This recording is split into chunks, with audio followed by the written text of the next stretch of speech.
नमस्कार दोस्तों, horror films Hindi में आपका स्वागत है। आज मैं आपको एक ऐसी डरावनी घटना सुनाने जा रही हूँ जो मेरे पापा के दोस्त विक्रम अंकल के साथ घटी थी। ये कोई आम डरावनी कहानी नहीं है, बल्कि एक ऐसा अनुभव है जिसने उनकी जिंदगी हमेशा के लिए बदल दी।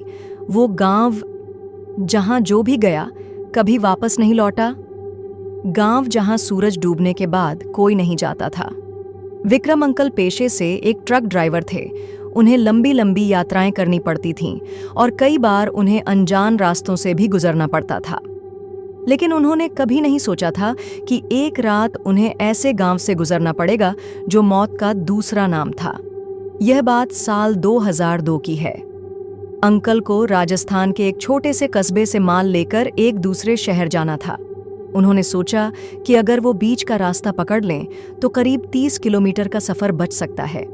लेकिन इस रास्ते के बारे में लोग कहते थे कि यह एक भुतहा गांव से होकर गुजरता है।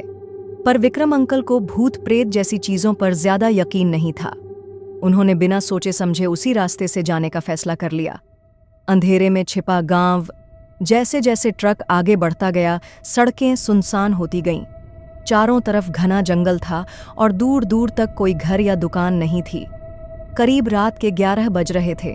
चारों तरफ अजीब सी खामोशी थी।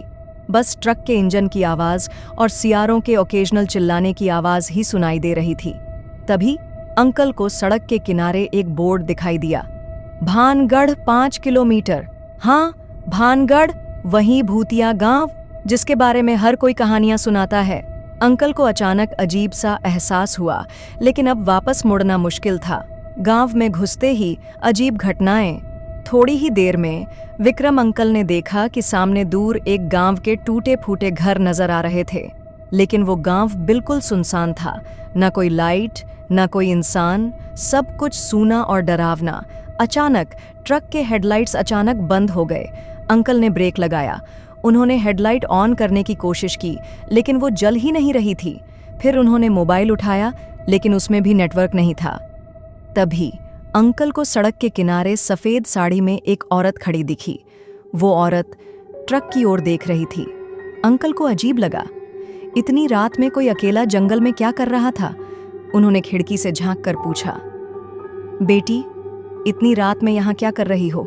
तुम्हें कहीं जाना है? वो औरत चुपचाप अंकल को देखती रही। फिर उसने धीरे से कहा, आपको नहीं जाना चाहिए था, यहाँ से वापस चले जाइए।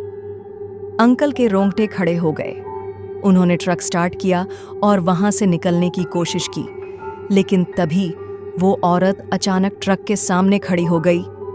भागने की कोशिश, लेकिन कोई रास्ता नहीं। विक्रम अंकल के होश उड़ चुके थे। उन्होंने ट्रक को तेज भगाने की कोशिश की, लेकिन ट्रक आगे बढ़ ही नहीं रहा था, जैसे किसी ने उसके टायर पकड़ रखे हों। तभी अचानक वो औरत हवा में ऊपर उठ गई। उसका चेहरा अब धीरे धीरे सड़ने लगा था। उसकी आंखों से खून बह रहा था और उसने अंकल की ओर हाथ बढ़ाया। अंकल ने अपनी पूरी ताकत से हनुमान चालीसा पढ़ना शुरू किया।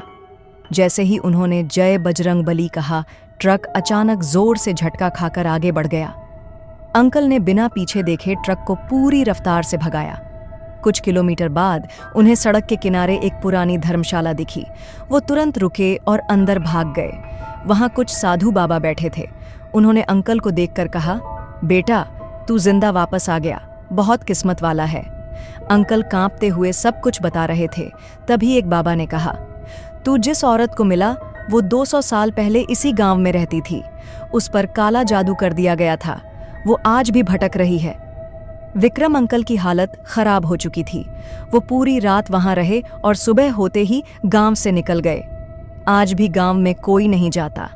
अगर आप उस रास्ते पर जाएं तो वहां मोबाइल नेटवर्क नहीं मिलेगा, लाइट्स बंद हो जाएंगी और कभी कभी कोई सफेद साड़ी वाली औरत दिखाई देती है।